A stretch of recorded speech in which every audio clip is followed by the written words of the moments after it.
Moi, je suis un musulman intégré fanatique. Je suis méchant. Je suis très méchant.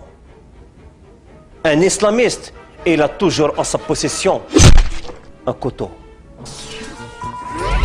Moi, je suis un musulman moderniste. Je suis ce qu'on appelle un musulman éclairé, porteur d'un islam de lumière. Ma mission? Moi, je suis un musulman intégré et assimilé. Ouais, faut arrêter avec les musulmans qui sont pas intégrés. Moi, je suis complètement intégré. Attends, je mange du jambon fleuri-michon, du camembert et j'arrose tout ça au pinard, ok? Donc je suis vachement intégré. Ce que je voudrais dire à propos de la femme et de l'islam, je dirais que les clichés les plus meurtriers pour casser l'islam, pour attaquer l'islam, ça a été justement cette histoire de statut de la femme. Mais par contre, je ne suis pas en train de dire que c'est l'islam qui a lésé les femmes de leurs droits, bien au contraire. C'est parce que les sociétés musulmanes se sont éloignées des sources que la femme souffre comme elle souffre maintenant. Notre mouvement, c'est d'abord une école de pensée où on apprend à recentrer à relire les sources avec de nouveaux yeux, et nous poussons les femmes justement à accéder à des études théologiques pour découvrir des trésors en fait de droit, des trésors que l'islam a donné à la femme, et que même, que toute l'humanité aurait tout à gagner à développer et à redécouvrir. C'est pas parce que l'islam est machiste, c'est parce que le pouvoir a permis que les oulémas soient essentiellement des hommes. Ils ne voulaient pas entendre parler ils en avaient déjà assez de la société masculine à gérer tout ça. Donc les femmes, déjà, il y avait la moitié de la société qui s'occupait de l'autre moitié à travers des codes des codes justement. Depuis toujours, il y a eu des codes.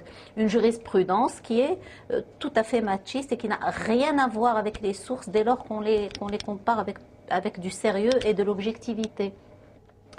Donc c'est dans ce sens qu'il faudrait développer la réflexion. Il faut que les femmes participent plus à l'effort d'ijtihad justement dans ce domaine.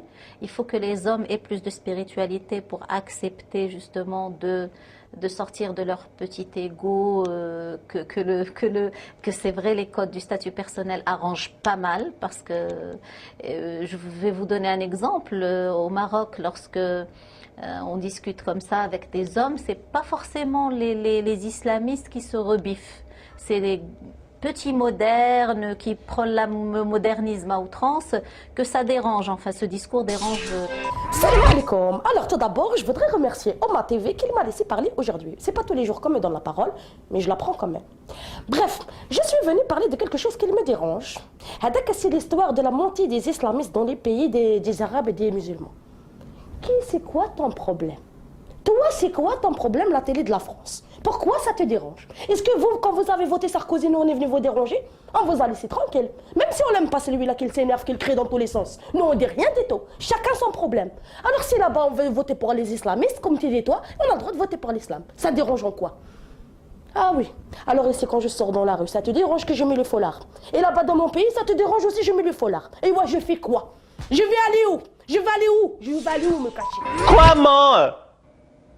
Non mais je t'ai dit de pas m'appeler Abdel. Je m'appelle Pat, ok?